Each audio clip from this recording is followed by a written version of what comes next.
जो सुकून तुम्हें कहीं से नहीं मिल सका उसे एक दफ़ा तहज्जुद में ढूंढ कर तो देखो। जो तुम्हें अब तक नहीं मिला उसे तहज्जुद में मांग कर तो देखो। थोड़े राब्ते से बात नहीं बनी तो राब्ता बढ़ा कर देखो। अल्लाह से मांगो, बार बार मांगो, तब तक मांगते रहो जब तक वो इस चीज़ को तुम्हारी झोली में नहीं रख देता या तुम्हारा दिल बदल नहीं देता। तहज्जुद की खामोशी में बहने वाले तुम्हारे आंसू अल्लाह को राज़ी कर लेते हैं। तहज्जुद तुम्हारे लिए अल्लाह से कुन की सिफारिश करती है। तहज्जुद तो मोहब्बत का ख़ास तोहफ़ा होती है, इतना ख़ास कि अल्लाह अपने बंदे से उस पर्दे में मुलाकात करता है जहाँ कोई तीसरी ज़ात मौजूद नहीं होती। कहते हैं दुआएं आसमानों पर गूंजती हैं, यूँ ना हो परेशान दुनिया की आजमाइशों से, तुम्हारे लिए भी वो अपने अज़न से कुन फरमाएगा। तहज्जुद तो उस नसीब से भी लड़ जाती है जिसके सामने तुम्हारी दुआएं बेबस हो जाती हैं। जब इंसान बहुत तकलीफ़ में होता है और मुस्कुरा कर ये कहता है कि मैंने ये मामला अल्लाह के सुपुर्द किया, तो यकीन मानो फ़र्श से लेकर अर्श तक हर चीज़ लर्ज़ जाती है। तुम्हारी दुआएं सुनी जा चुकी हैं, तुम्हारे सब्र का सिला लिखा जा चुका है। अब तुम्हें तुम्हारे यकीन के मोजज़े दिखाए जाएंगे ताकि तुम जान सको कि मुखलिस दिल इख्तिताम में हमेशा जीत जाता है और तकदीरें अल्लाह के एक इशारे पर बदल जाया करती हैं। तहज्जुद की दुआ तो वो वाहिद तीर है जिसके निशाने का मुकद्दर ख़ता नहीं।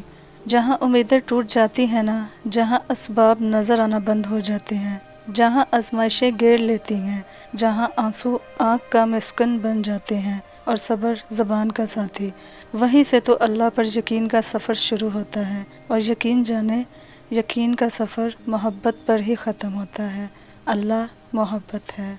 खुशी हो या गम सबसे पहले अल्लाह को बताया करो, उसे तुम्हारा यूं उससे बातें करना अच्छा लगता है। जब तुम शिकवे शिकायत करते हो, गम भरी दास्तान सुनाते हो, रो पड़ते हो, जब खुशी में शुक्र का सजदा करते हो, जब तन्हाई में बैठकर उसको अपने सारे राज बताते हो, जब सिसकते हुए ये कहते हो कि अल्फाज नहीं अब या रब, तुम तो सिसकियाँ भी सुन लेते हो, जब सारी रात जाकर आसमान को तकते रहते हो, जब फ़याकुन की आस में कुन पर यकीन रखते हो, जब उसकी रज़ा की खातिर दर्द को सीने से लगा लेते हो, उसे तुम्हारा यूँ मोहब्बत करना, बातें करना, इल्तिजा करना अच्छा लगता है। और एक वही तो है जो हमारा दर्द समझ सकता है। मांगने का हक उसने तुम्हें दिया है। जब इसने सूरह अल इमरान में फरमा दिया है कि दुआ पहाड़ों को भी उनकी जगह से सिरका सकती है, तो कबूलियत का शक तो बनता ही नहीं। अल्लाह ने मुकद्दर लिखने का इख्तियार तुम्हें दिया है कि चाहो तो दुआ का तसलसल बढ़ा लो और चाहो तो मायूस बैठ जाओ, चाहो तो सजदों को तवील कर दो और चाहो तो थक कर रुक जाओ। मत भूलो कि तुम्हारा काम सिर्फ इल्तिजा करना है, तदबीरें तो वो खुद निकालता है। इस जहाँ के पार एक मुकाम है जिसको अर्शे इलाही कहते हैं और वहाँ हर सदा पहुँचती है, वहाँ खामोश चीखें सुनी जाती हैं, वहाँ एक एक पल एक एक आंसू का हिसाब रखा जाता है। तो तुम पुरसुकून हो जाओ, वहाँ ज़्यादती नहीं होती। हर आँख से बढ़कर देखने वाला तुम्हारा ये हाल देख रहा है। वो वाकिफ़ है हर उस जुल्म से जो दुनिया ने तुम पर किया। वो तुम्हें इसका ऐसा अजर देगा कि तुम अपनी खुश नसीबी पर खुद रश्क करोगे। वो मेहरबान रब कुछ नहीं भूलता।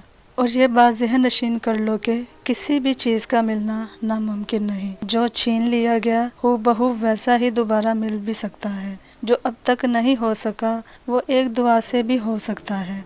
बस सब्र करो और फिर देखना तुम्हें तुम्हारे सब्र का फल यूँ मिलेगा कि तुम गम की सारी करवाहट भूल जाओगे। जो आंसू तुम रात की तारीकी में खामोशी से बहा रहे हो, जो तकलीफ़ तुम्हारे दिल को बेकरार किए हुए है, वो रब सब से वाकिफ़ है। एक माँ तुम्हें रोता हुआ नहीं देख सकती, तो वो जो 70 माँओं से ज़्यादा प्यार करता है कैसे देख सकता है। तुम्हारे लिए मौजज़े होंगे, अपने मौजज़े पर यकीन रखो, उसका कुन तुम्हारी तमाम तकलीफ़ों को मिटा देगा। एक रोज़ ये दर्द ख़त्म हो जाएगा। बस अभी सब्र करने का वक्त है, तुम सब्र करो। वो अनजान नहीं है तुम्हारी सिसकियों से, बस थोड़ा सब्र और تم دیکھو گے اپنے نصیب کا بدلتا ہوا پہلو، تاریک رات کے بعد کا سورج تم دیکھو گے، اور وہ وقت بہت قریب۔ ہم سمجھتے ہیں کہ اللہ ہمیں سن نہیں رہا، ہمارے ساتھ ہوئی زیادتی کو دیکھ نہیں رہا، حالانکہ اسے تو پل پل کی خبر ہے۔ اللہ ہر بات کا، ہر زیادتی کا جواب دیتا ہے، اور اس کا جواب جب آتا ہے تو سوال ختم ہو جاتے ہیں، مگر وہ جواب بس تب دیتا ہے جب ہم کسی کی زیادتی پہ صبر کر لیتے ہیں، جب ہم خاموش ہو جاتے ہیں۔ ہاں، وقتی طور پر ہمیں اس کی مصلحتیں نہیں سمجھ آتی، لیکن وقت گزرنے کے ساتھ ساتھ سب سمجھ آنے لگتا ہے۔ وہ نہ سمجھ میں آ سکتا ہے اور نہ تصور میں لایا جا سکتا ہے۔ اس کی رحمتیں، اس کا غضب اس کی پہچان ہے، اور سب سے بڑھ کر یہ کہ اس کی محبت کی کوئی مثال نہیں۔ اس کی محبت اس پھول کی خوشبو کی طرح ہے جسے دیکھا نہیں جا سکتا، بس محسوس کیا جا سکتا ہے، اور جب اسے محسوس کرنے لگو گے تو ساری الجھنیں سلجھنے لگیں گی۔